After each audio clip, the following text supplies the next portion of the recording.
Bueno, mis hermanos, como continuamos entonces con Gálatas capítulo 2. Vamos a hacer una introducción para dar inicio. Esta carta fue escrita por el apóstol Pablo a los cristianos en Galacia, provincia romana ubicada en la parte central de lo que hoy es Turquía, para denunciar y corregir falsas enseñanzas que se infiltraron en las iglesias que Pablo y Bernabé habían establecido anteriormente. Los falsos maestros insistían en que los cristianos gentiles tenían que guardar las leyes rituales judías. Pablo, en respuesta a estos ataques, escribió a los Gálatas para defender su integridad personal como apóstol y reafirmarles su amor. Bueno, entonces vamos a los primeros versículos, que son versículos 1 y 2. Pablo, no, miento, ese era el 1. Le estaba haciendo de nuevo trabajo al hermano Jorge. Entonces, versículos 1 y 2. Después, pasado 14 años, subí otra vez a Jerusalén con Bernabé, llevando también conmigo a Tito. Pero subí según una revelación, y para no correr o haber corrido en vano, expuse en privado a los que tenían cierta reputación el evangelio que predico entre los gentiles. Amén.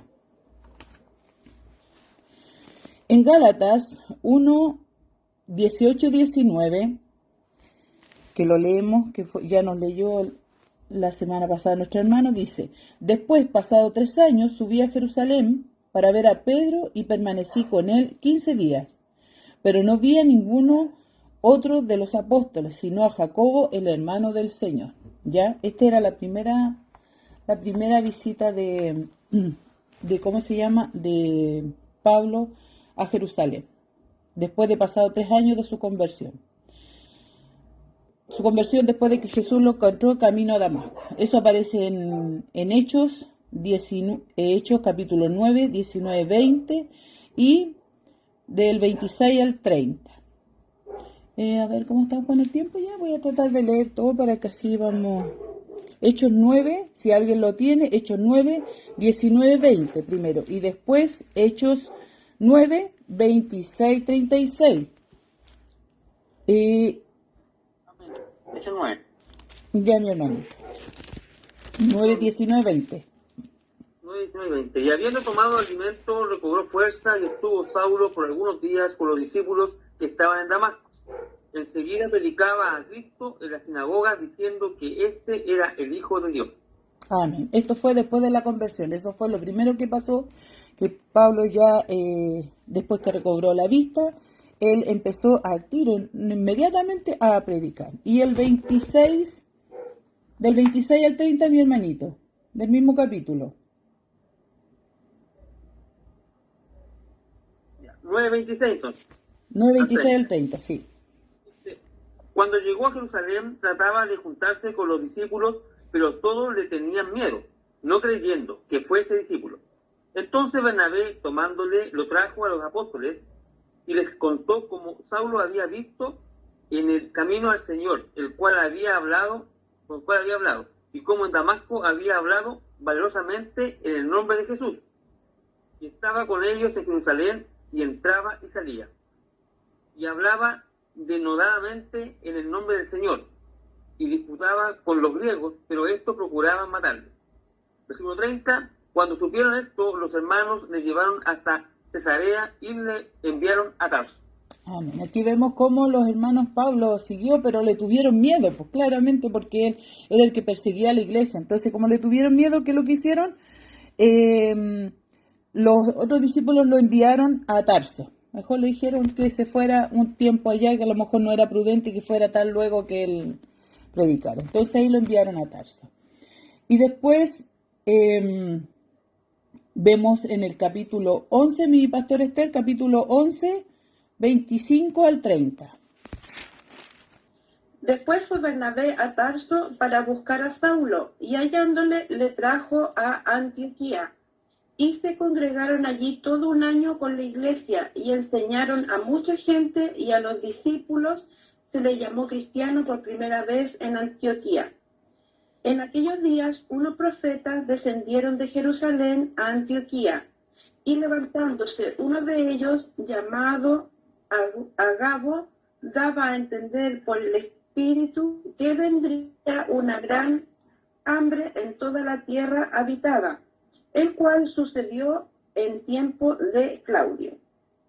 Entonces los discípulos, cada uno conforme a lo que tenía, determinaron enviar socorro a los hermanos que habitaban en Judea, lo cual en efecto hicieron, enviándolo a los ancianos por mano de Bernabé y de Saulo.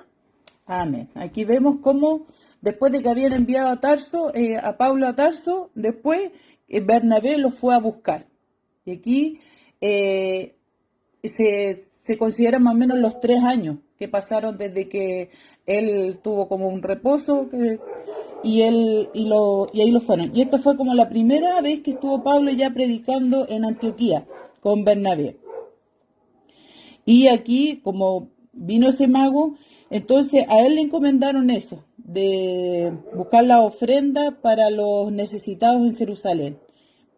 Entonces dice, lo cual en efecto dice, entonces los discípulos, cada uno conforme a lo que tenía, determinaron enviar socorro a los hermanos que habitaban en Judea, lo cual en efecto hicieron enviándolo a los ancianos por mano de Bernabé y de Saulo.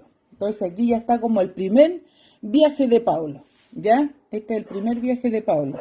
Pero aquí recién estaba, este no es su primer viaje a Jerusalén, sino que está en Antioquía, ¿ya?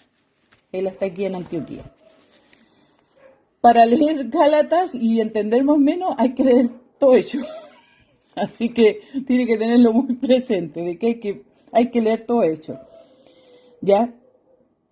A veces se pierde mucho tiempo en buscar toda esta información, pero es bueno para que aprendamos a guiarnos, para saber más o menos ponernos en los tiempos.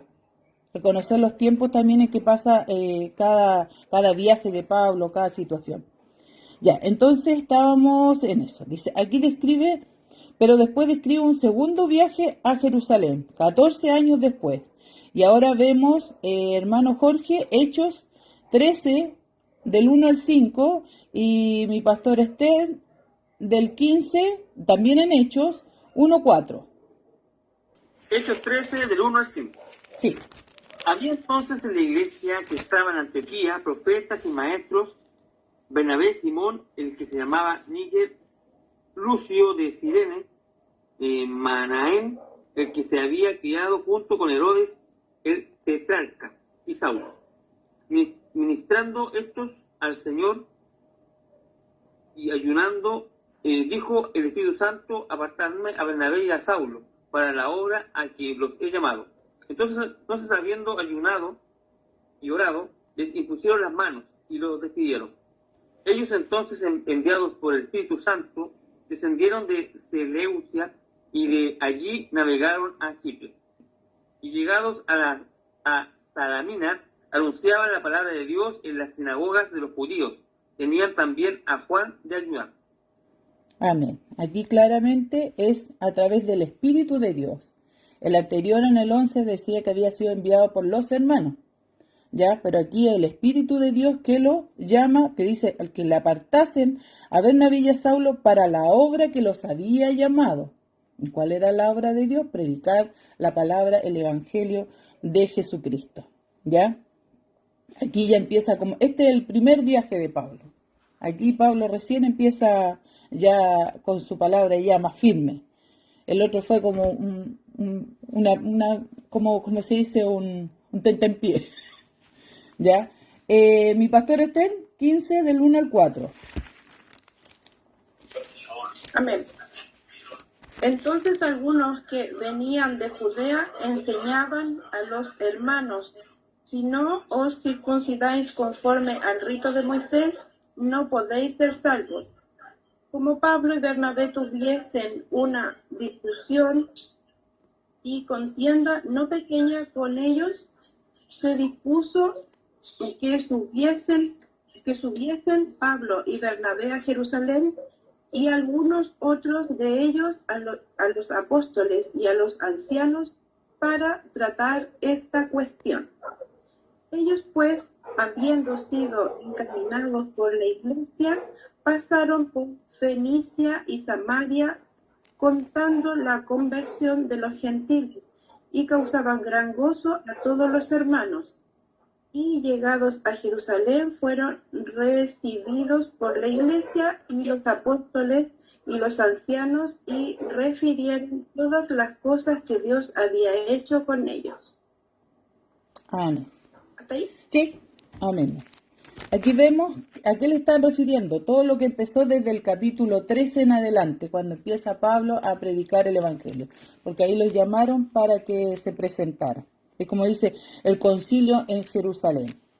En el libro de Hechos salen 2 concilios, sale en este capítulo y después sale más adelante en el 25, me parece, 21, 25, a ver, no voy a mentir, voy a decir aquí no, porque no me gusta equivocar. 25, no es 21. 21.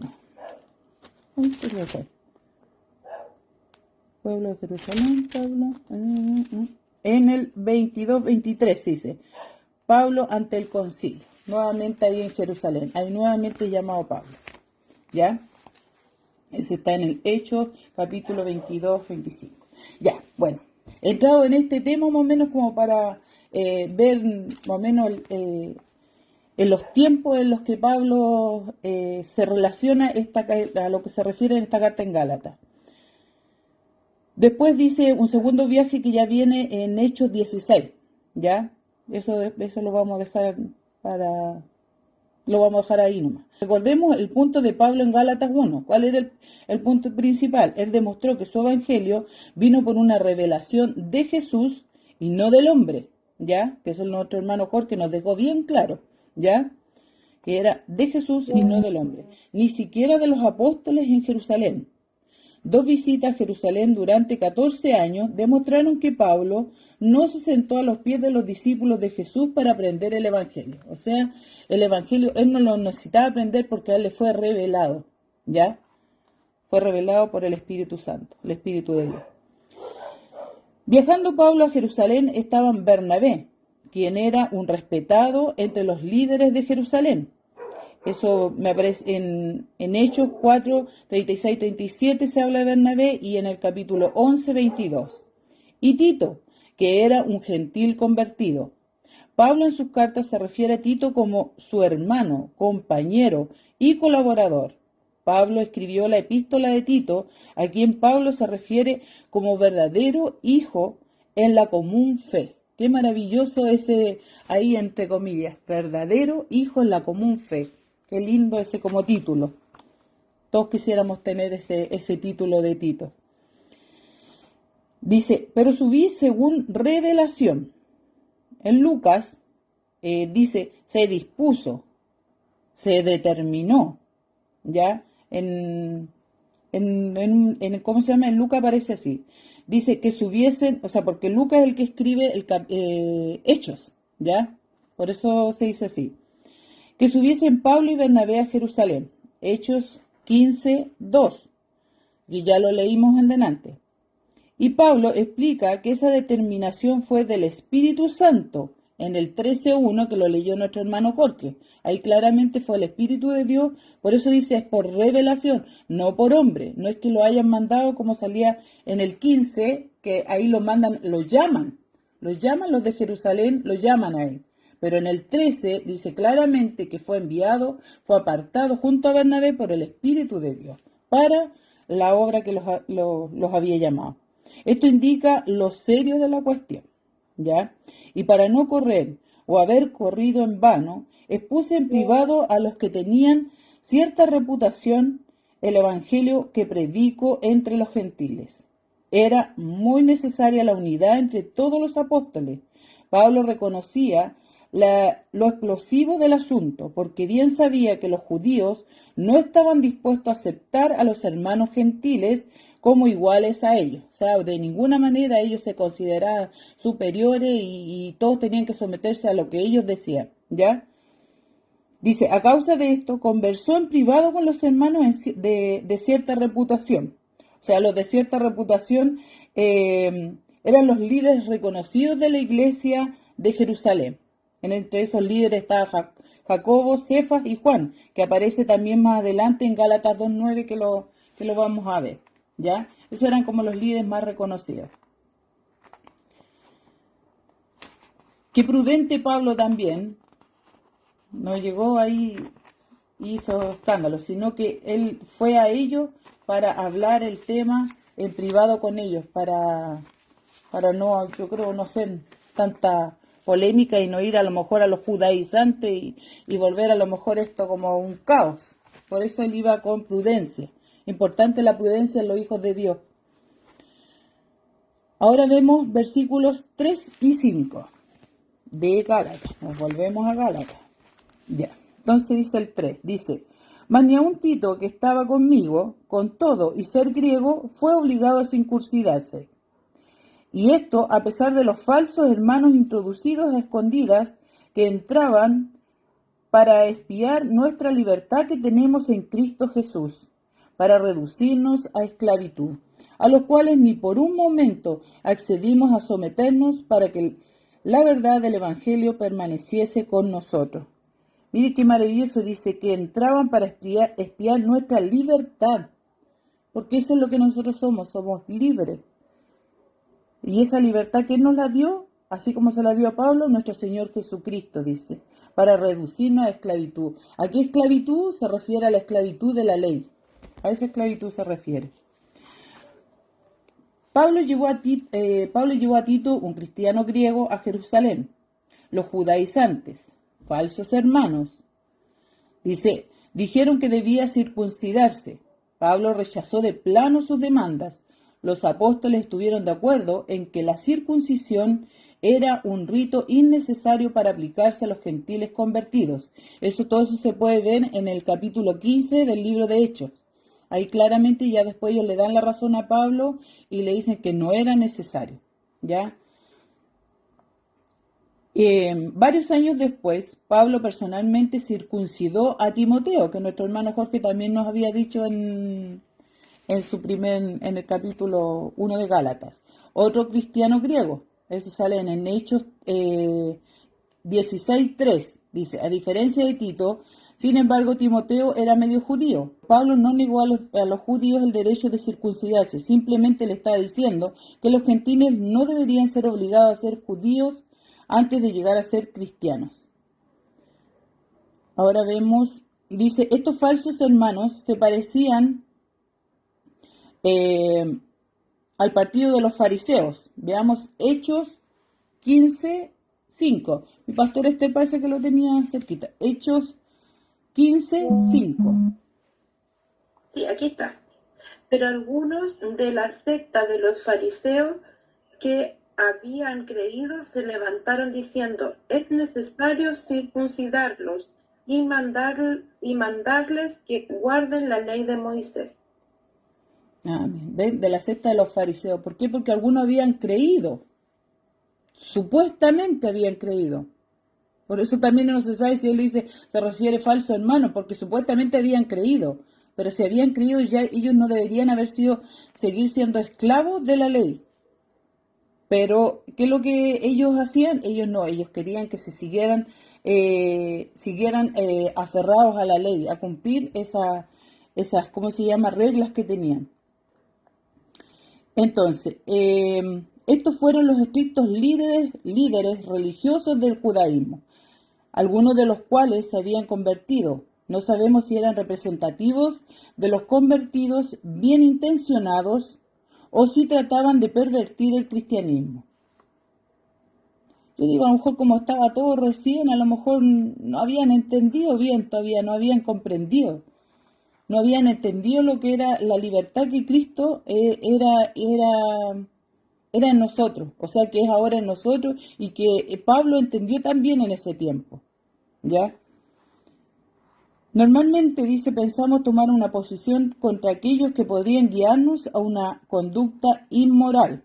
O sea, siempre estamos dispuestos a quejarnos contra los que hacen algo inmoral. Pero Pablo había tomado una línea dura contra los de conducta, dice, Pero Pablo había tomado una línea dura contra los más morales, o sea, ellos eran como, los moralistas, los que se tenían que cumplir todas las reglas y así. Es como lo podemos ver también en estos tiempos, hay muchas cosas que siguen, que son las reglas, que son los religiosos, ¿ya?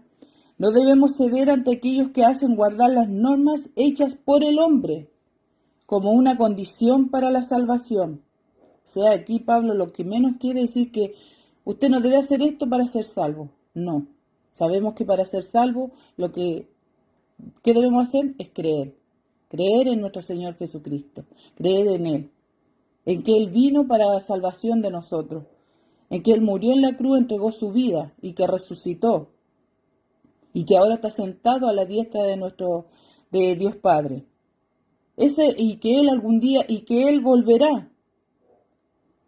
Y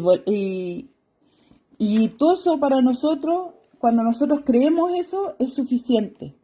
No es necesario, como se dice, por obra. Porque a la final de todo lo que es Gálatas se trata de eso.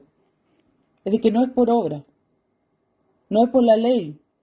Sino que es porque Cristo un día vino y nos salvó. Y nosotros ahora somos libres. ¿Por qué? Porque hemos creído. Eso es todo, es creer.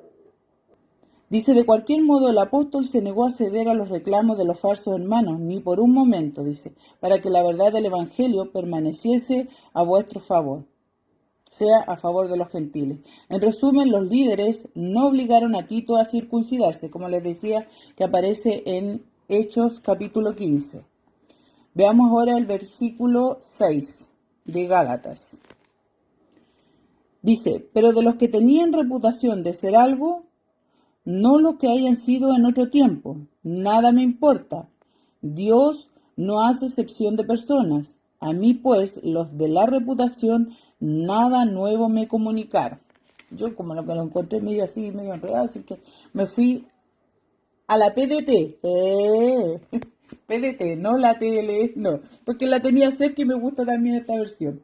Entonces el 6 acá dice, y esta tiene la letra más chica, así que dice, los líderes que parecían más importantes no me pidieron cambiar en nada el mensaje que yo enseño. O sea, ellos quedaron conformes, ellos le dieron el favor a Pablo, que lo que él estaba predicando era lo correcto, que eso, para eso había sido llamado. Aunque a mí me da igual si ellos son importantes o no. O sea, Pablo, ¿qué es lo que dijo? Independiente de que ellos sean los superiores, los que estuvieron con el Señor, todo. Pero si ellos me dicen que lo que yo estoy predicando no es, no me importa, porque yo sé que es verdad. ¿Y por qué? Porque a mí me fue revelado. Y me fue revelado por el Espíritu de Dios. Entonces, él sabía que lo que él estaba predicando, aunque otro viniera y le dijera, no, que sabéis que no estáis mal, eso no corresponde, no. Por eso la palabra sí es como que a mí no me importa. Dice, aunque a mí me da igual de ellos aunque ellos sean importantes o no, porque ante Dios todos los seres humanos son iguales. O sea, él también está diciendo, yo soy igual que ellos, independiente que sea Pedro, que sea Pablo, los que estuvieron con Jesús, Dios nos mira a todos por igual, no hace diferencia. Así que dice, todos son iguales. A mí me gusta esa versión. Está bueno. Entonces, el 6. Dice, es fácil clasificar a la gente sobre la base de demandas jerárquicas y ser intimidados por gente poderosa. Pero Pablo no fue intimidado por los que tenían reputación de ser algo, porque todos los creyentes son iguales ante Cristo. Deberíamos respetar a nuestros líderes espirituales, pero nuestra lealtad final es ¿a quién? A Cristo. A Él debemos ser fieles. Debemos servirle con todo nuestro ser. Dios no nos clasifica de acuerdo a nuestro nivel social, ni Él mira la actitud de nuestros corazones. ¿Ya? Vemos ahora el versículo 7 al 9. Está muy bien. Antes, por el contrario, como vieron que me había sido encomendado el evangelio de la incircuncisión, como a Pedro el de la circuncisión, pues el que actuó en Pedro para el apostolado de la circuncisión, actuó también en mí para con los gentiles. Y reconociendo la gracia que me había sido dada, Jacobo, Cefas y Juan, que eran considerados como columnas, nos dieron a mí y a Bernabé la diestra en señal de compañerismo para que nosotros fuésemos a los gentiles y ellos a los de la circuncisión. O sea, ellos le dieron la aprobación. ¿Ya? Esa es la señal. Dice, los líderes de la iglesia, columna, Jacobo, Cefa y Juan, se dieron cuenta de que Dios estaba usando a Pablo para alcanzar a los gentiles, así como Pedro era usado para alcanzar a los judíos. Después de oír el mensaje de Pablo y Bernabé, ellos le dieron su aprobación, la diestra en señal de compañerismo, para continuar trabajando entre los gentiles. O sea, ahí sí están aprobados, sigan, porque para eso el Señor los ha llamado. Ahora vemos el versículo 10. Versículo 10. Aquí empieza ya. Solamente nos pidieron que nos acordásemos de los pobres, lo cual también procuré en diligencia con hacer. Lo mismo que le habían pedido en el capítulo 11, en el libro de Hechos. Aquí también ellos, ¿qué le pidieron los de Jerusalén? Que se acordasen de los pobres. ¿Ya? Aquí los apóstoles se referían a los pobres en Jerusalén, mientras muchos gentiles convertidos disfrutaban en holgura económica, la iglesia en Jerusalén sufría los efectos de la hambruna severa en Palestina. Todo eso sale en Hechos, bueno, eso lo vimos en Hechos 11 del 28 al 30.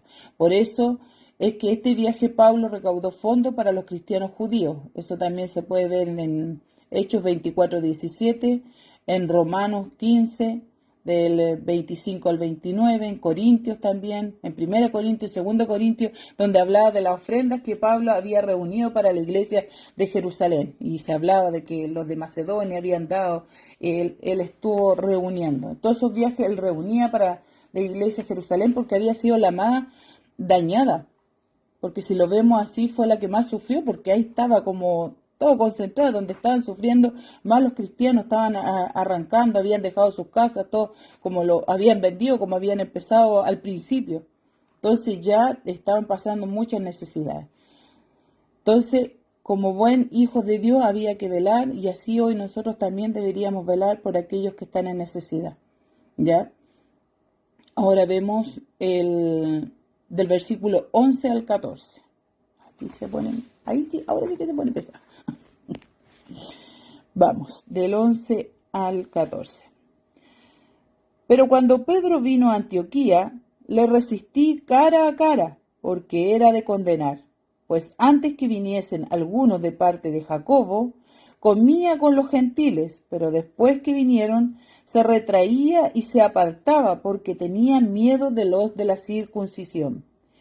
Y en su simulación participaban también los otros judíos, de tal manera que aún Bernabé fue también arrastrado por la hipocresía de ellos. Pero cuando vi que no andaban rectamente conforme a la verdad del Evangelio, dije a Pedro delante de todos: si tú, siendo judío, vives como los gentiles y no como judío, ¿por qué obligas a los gentiles a judaizar? Amén. Fuerte esa parte es como fuerte, pero también nos deja, como siempre, todo una enseñanza. Antioquía de Siria, diferente a Antioquía de Pisidia. Ya miraba los mapas, miraba todo el negrito era el primer viaje, el celeste el segundo viaje, y buscaba, y es bueno ver los mapas porque así uno relaciona, porque decía, bajaron unos profetas de Jerusalén. Y decía Antioquía, Jerusalén, y no, pero no están tan cerca, están bien lejitos. Entonces ahí uno puede ver que también los tiempos y los años, porque dice, pasaron 3 años, pasaron 14 años, claro, es porque no estaban cerquitas. Y como sabemos, ellos no tenían autito, no tenían avión, entonces no era como nosotros que en un avión puede estar en 2 horas en algún lugar. Así que les era difícil. Era el centro principal del tráfico comercial en el mundo antiguo. Densamente poblada por griegos, en su oportunidad llegó a ser un centro importante del cristianismo. En Antioquía, los creyentes fueron llamados por primera vez cristianos. Eso lo vimos en Hechos 11:26. Antioquía de Siria se convirtió en el centro de operaciones de la iglesia gentil y la base de las operaciones de Pablo. Se veía que siempre todos los llamados llegaban a Antioquía y de ahí empezaban con los viajes. Los judaizantes acusaron a Pablo de diluir el evangelio y hacerlo más fácil para que lo aceptaran los gentiles. Al mismo tiempo, Pablo acusó a los judaizantes de anular la verdad del evangelio, agregándole condiciones a esta. La base de la salvación fue el tema. ¿Se obtiene la salvación por medio de Cristo solamente? ¿O se alcanza por medio de Cristo y además se adhiere a la ley? O sea, el argumento emergió cuando Pedro, Pablo, los judaizantes y algunos de los cristianos gentiles se juntaron en Antioquía para disfrutar de una comida juntos. Aquí está cuando hubo el problema con Pedro y Pablo. Pedro probablemente pensó que manteniéndose lejos de los gentiles promovería armonía. Él no quería ofender a Santiago, a los cristianos judíos. Santiago tenía una posición muy prominente y presidió el concilio en Jerusalén. Eso salía en Hechos 15. Pero Pablo criticó la acción de Pedro de haber violado el evangelio. Al reunirse Pedro con los judaizantes, de forma implícita apoyaba su declaración de que Cristo no era suficiente para ofrecer la salvación. Hacer concesiones es un elemento importante para llevarse bien con otros, pero nunca debiéramos comprometer la verdad de la palabra de Dios. O sea, la palabra de Dios es una y no puede haber un doble. Si nosotros sentimos que debemos cambiar nuestras creencias cristianas para estar de acuerdo con nuestros acompañantes, caminamos en un terreno peligroso. Aunque Pedro fue un líder de la iglesia, actuó como un hipócrita. Era igual que los fariseos. En ese momento se comportó como un fariseo. ¿Por qué? Porque él ya había compartido con los gentiles. En la mesa de ellos había comido lo que los gentiles comían. Pero cuando ocurrió esta oportunidad en que estaban todos juntos, él se alejó de los gentiles y se fue con los judaizantes. Ya, como diciendo, no, yo estoy con ustedes, no estoy con los gentiles. Una cosa así. Entonces fue hipócrita. Él sabía lo que debía hacer, pero se dejó llevar por el temor de lo que pudiera pensar Santiago y los otros. O sea, miró por el otro. Pero la palabra de Dios es más importante. Es más importante que cualquier cosa. Al contrario, cuando si él hubiese ido con los gentiles, demuestra de que ahí al tiro él demostraría de que Pablo estaba bien, de que Pablo estaba haciendo lo correcto. Él sabía lo que había que hacer, pero se dejó llevar por el temor de los que pudiera pensar Santiago y los otros. Eso sale en Proverbios 29-25, dice, el temor del hombre pondrá lazo. O sea, él tuvo temor, pero al mismo tiempo, cuando uno tiene temor, que nos pone un lazo, nos amarra. Entonces él en ese momento estaba siendo amarrado a lo incorrecto, por temor al hombre. Pero él, ¿qué debería haber hecho? Uno, primeramente, ¿qué debe tener? Temor a Dios. Pablo sabía que tenía que enfrentarse a Pedro antes de que sus acciones dañaran a la iglesia. Por lo tanto, Pablo enfrentó públicamente a Pedro. ¿Es de valentía enfrentar públicamente a alguien? O sea, Pablo, él sabía que él estaba en lo correcto, por eso lo enfrentó. ¿Y para qué? Para que no dañara a la iglesia. Sin embargo, no se fue a los otros líderes. No fue a otros líderes, sino que fue a Pedro. No escribió a las otras iglesias indicando que no seguiría el ejemplo de Pedro. En cambio, se enfrentó a Pedro cara a cara.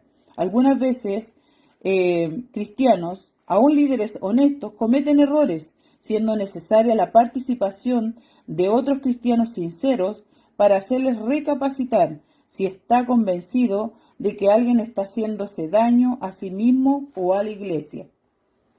O sea, si el hecho de enfrentar las cosas también, de no dejarlas pasar, ayuda a que lo que está mal se solucione.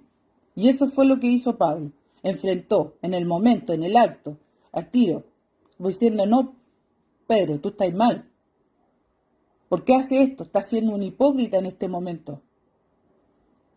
Y así también los líderes de la iglesia, como decía aquí, los hermanos, los cristianos sinceros, también cuando ven algo, también deben ser capaces de decir y no callar. Cuando algo está mal, debemos ser sinceros y no callar. Porque cuando callamos, el error se sigue cometiendo. Y eso se da como por aprobado. Y eso fue lo que Pablo no quiso hacer. Entonces, dice, si está convencido de que alguien está haciendo daño, se está haciéndose daño a sí mismo o a la iglesia, porque a veces uno mismo se puede estar haciendo daño como hijo de Dios porque está actuando mal, porque no está actuando conforme a la palabra, o que al mismo tiempo esa persona está causando daño a la iglesia, se debe intentar un acercamiento directo. No hay lugar en el cuerpo de Cristo para mantenerse al margen, o sea, no debemos quedarnos callados. Vamos ahora al versículo 15 y 16. En Gálatas, como se dice, da como siempre vuelta en lo mismo, como decía el hermano, que al final es defender la palabra de Dios y la salvación, porque somos salvos, pero da para hartos temas. De a poquito va entregando hartos temas de cómo debe actuar también un cristiano, así como lo hizo Pablo en este momento al enfrentar ¿cómo se llama? A Pablo. Como también él se negó a que Tito fuera circuncidado. O sea, no se dejó pasar a llevar por los otros que eran como los más, como decía en delante, era como ¿qué es lo que era el pilar de la iglesia, que era Pedro, que Cefa, Jacobo, Santiago, Juan, pero él no se dejó pasar a llevar por ellos. Ya, entonces vamos al 15 y 16. ¿Cuánto estamos? Estamos bien, todavía me queda. Entonces 15 y 16. Dice, hermanos, hablo en términos humanos. Un pacto, aunque sea de hombre, una vez... Ay, no, me cambié. Me fui al 3. Me estoy cambiando de Biblia igual que el hermano Jorge. Nosotros, judíos de nacimiento y no pecadores de entre los gentiles, sabiendo que el hombre no es justificado por las obras de la ley, sino por la fe de Jesucristo. Nosotros también hemos creído en Jesucristo para ser justificados por la fe de Cristo y no por las obras de la ley. Por cuanto por las obras de la ley nadie será justificado. Eso es lo que Pablo predicaba. Si las leyes judías no pueden salvarnos, ¿por qué debemos seguir obedeciendo los 10 mandamientos y las otras leyes del Antiguo Testamento? Pablo no decía que las leyes eran malas. En otra carta que escribió manifestó, la ley a la verdad es santa y el mandamiento santo, justo y bueno. Eso en Romanos 7:12. Si alguien lo encuentra. Entonces, ¿qué le decía? Que la ley a la verdad es santa y el mandamiento santo, justo y bueno. ¿Por qué? Porque fue dado por Dios. Y lo que es de Dios es perfecto. Ya, mi hermanita. Romanos 7:12. De manera que la ley a la verdad es santa y el mandamiento santo es justo y bueno. Amén. Amén. Gracias, mi hermanita. En cambio decía que por medio de la ley nunca podremos ser aceptables delante de Dios. La ley aún juega un papel importante en la vida de un cristiano.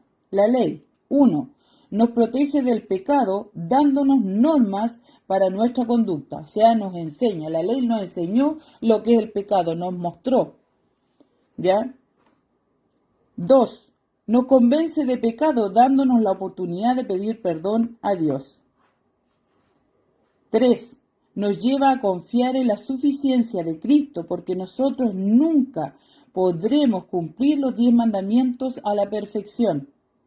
Por la ley es imposible salvarnos. Pero después de que llegamos a ser cristianos, la ley puede ser una valiosa guía para vivir como Dios quiere. O sea, la ley nos sirve de guía para hacer lo que Dios quiere. Pero nosotros nunca hubiésemos podido cumplir la ley. O sea, no hubiésemos sido salvos. Nosotros somos salvos por medio de Jesucristo. Solamente Él, a través de Él, nosotros hemos obtenido la... ¿Pastor? Y antes se me vaya la idea, aportar algo con respecto a eso, de que ahí, el capítulo que le toque a nuestro hermano Jorge, en el 3:24, habla y especifica que la ley es nuestro ayo. Ujú. Dice el 3:24, de manera que la ley ha sido nuestro ayo, ¿cierto? Que nuestra maestra, nuestra ayuda, eso quiere decir ayo. Sí. ¿Cuál fue el objetivo de eso? Para llevarnos a Cristo. O sea, la ley de ninguna forma fue abolida, sino que la ley nos lleva a Cristo, a fin que seamos justificados, ¿cierto? Por la fe. Amén. Gracias, pastor. No. Ahora nos vamos a los versículos 17 y 19. Ya nos va quedando menos. 17 y 19. Dice: y si buscando ser justificados en Cristo, también nosotros somos hallados pecadores, ¿es por eso que Cristo ministró de pecado? En ninguna manera, porque si las cosas que destruí, las mismas vuelvo a edificar, transgresor me hago. Bueno, voy a leerle acá en la otra versión de la PDT. Dice, es del 17 al 19, dice: nosotros, los creyentes que somos judíos, acudimos a Cristo para estar bien con Dios. Eso demuestra que también nosotros somos pecadores. Entonces, ¿es Cristo el que nos hace pecadores? Nada de eso. Lo que sí estaría muy mal es que yo enseñara otra vez lo que ya he abandonado. Dice, ya no vivo para la ley, pues he muerto para ella. La ley misma me mató, pero al morir por la ley, puedo ahora vivir para Dios. Es como si yo mismo hubiera sido clavado en la cruz con Cristo. Al estudiar el Antiguo Testamento, Pablo se percató de que no podía obtener salvación por medio de la obediencia a las leyes de Dios. Los profetas sabían que el plan de salvación no estaba basado en el cumplimiento de la ley, porque nosotros podemos ser infectados por el pecado, no podemos cumplir las leyes de Dios perfectamente. Afortunadamente, Dios ha provisto un camino de salvación que depende de Jesucristo, no de nuestros propios esfuerzos. Aunque conocemos esta verdad, debemos guardarnos de la tentación de usar el servicio, las buenas obras, las dádivas o cualquier otro esfuerzo como un sustituto de la fe. O sea, nada podemos hacer porque es por fe. No hay nada que podamos hacer. Somos salvos por fe, porque hemos creído. Y ahora, ¿para qué vivimos? O sea, por la ley estábamos muertos en nuestros delitos y pecados, porque no íbamos por ningún motivo a poder cumplir la ley. Ninguno, nadie. Solo Jesucristo pudo, Él vino a cumplir la ley, porque nosotros no podíamos. Pero nosotros ahora, ¿para qué estamos? Somos para Dios. Ahora vemos el versículo 20. Dice, con Cristo estoy juntamente crucificado, y ya no vivo yo, mas vive Cristo en mí.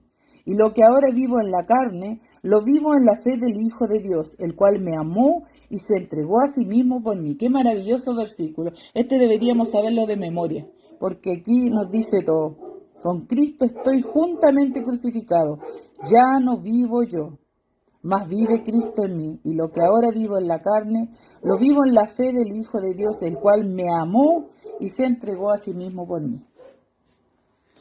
Como él dice, ¿cómo hemos sido crucificados con Cristo? Legalmente, Dios nos ve como si hubiésemos muerto con Cristo, porque nuestros pecados murieron con Él. Ya no estamos más condenados. Veamos Colosenses 2, del 13 al 15. El que lo encuentra lo lee. Y a vosotros, estando muertos en pecados y en la incircuncisión de vuestra carne, dio vida juntamente con él, perdonando todos los pecados, anulando el acta de los decretos que había contra nosotros, que nos era contraria, quitándola de en medio y clavándola en la cruz. ¿Hasta el 15? Sí. y despojando a los principados y a las potestades, los exhibió públicamente, triunfando sobre ellos en la cruz.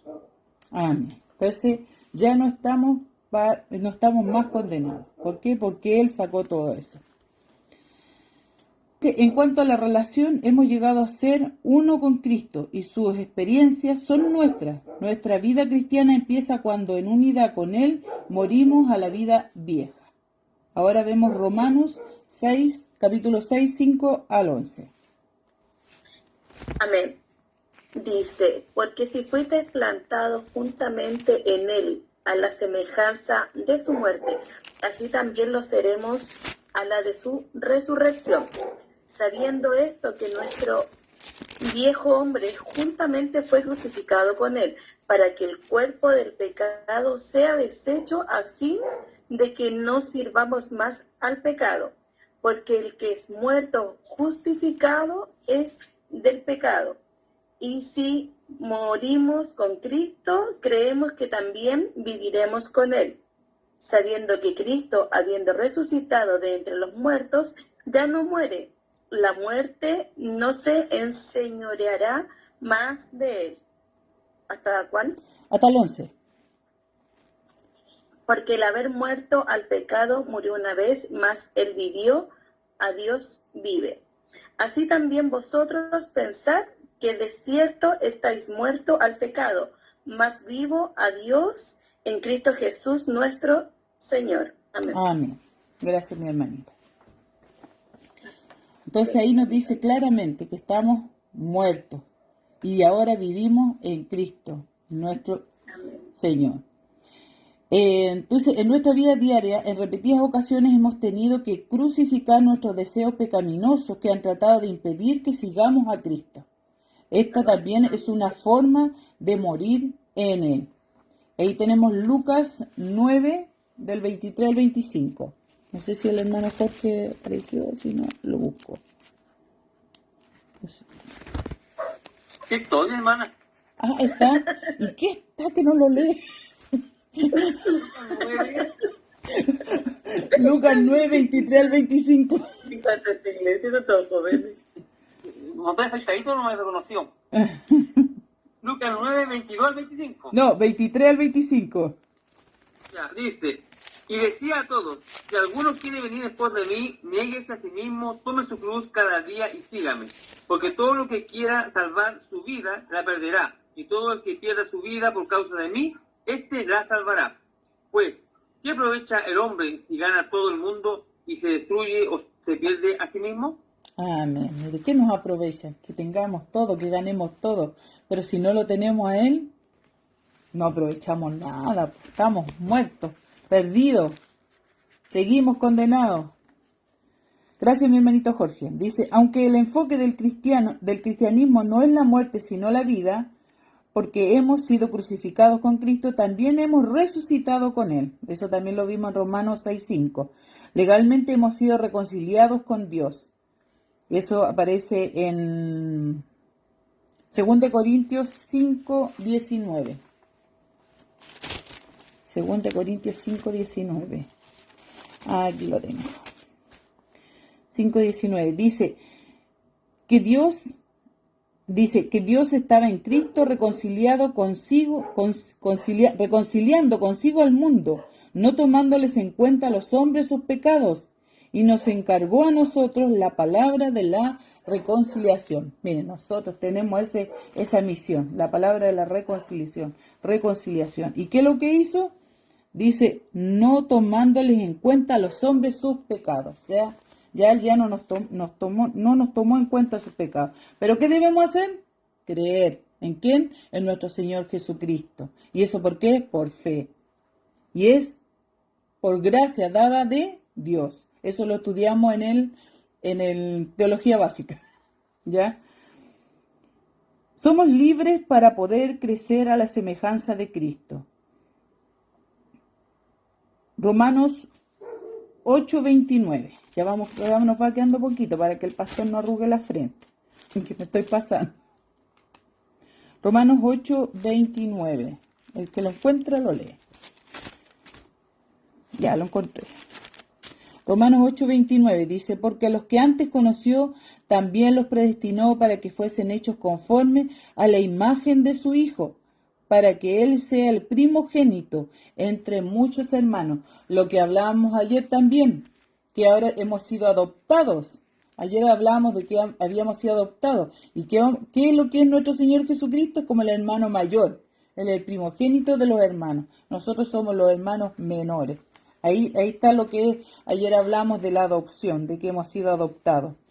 Dice, en nuestra vida diaria, al continuar con nuestra batalla contra el pecado, el poder de la resurrección de Cristo está disponible.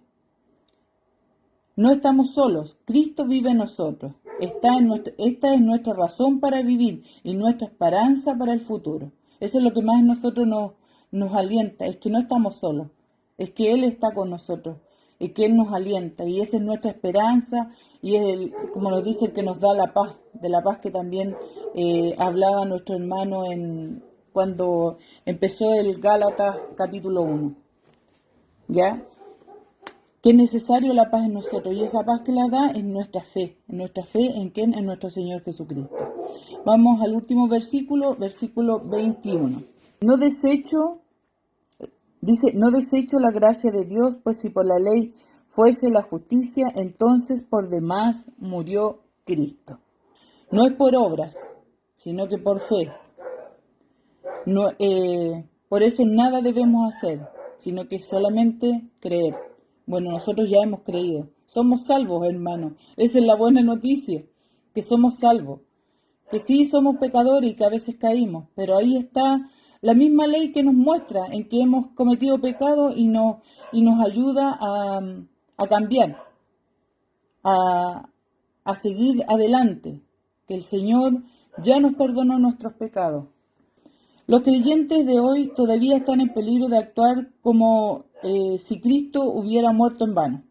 ¿Cómo? Al reemplazar el legalismo judío por sus propias marcas de legalismo cristiano. O sea, ahí eran los judaizantes, ahora hay legalistas cristianos, ¿ya? Que ponen muchas normas y que son normas de hombre. Así como los judaizantes decían que había que circuncidarse, hoy no sé, pues ahora dicen, no, que si no va con la falda hasta el tobillo, que si no va con el velo, que si el hombre no va con corbata. Son muchas cosas que a veces impiden que otras personas puedan llegar a la iglesia, porque lo primero, no, es que ponen muchas reglas. Entonces, ¿qué es lo que están haciendo? Impidiendo.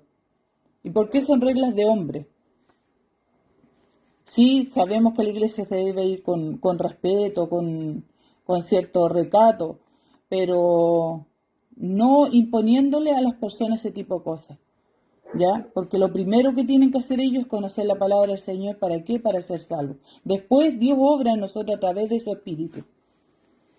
Dice, al reemplazar el legalismo judío por sus propias marcas de legalismo cristiano, le están dando a la gente leyes extras para obedecer, al creer que ellos pueden ganar la aceptación de Dios por medio de lo que hacen. No confían plenamente en la obra de Cristo en la cruz, al tratar de apropiarse el poder de Dios para cambiar a sí mismo. Santificación. No confían en el poder de Dios para salvarnos. Justificación. Si pudiéramos salvarnos por ser buenos, entonces no habría sido necesaria la muerte de Cristo. Pero la cruz es el único camino a la salvación. Ese es el único camino, no hay otro, mi hermano.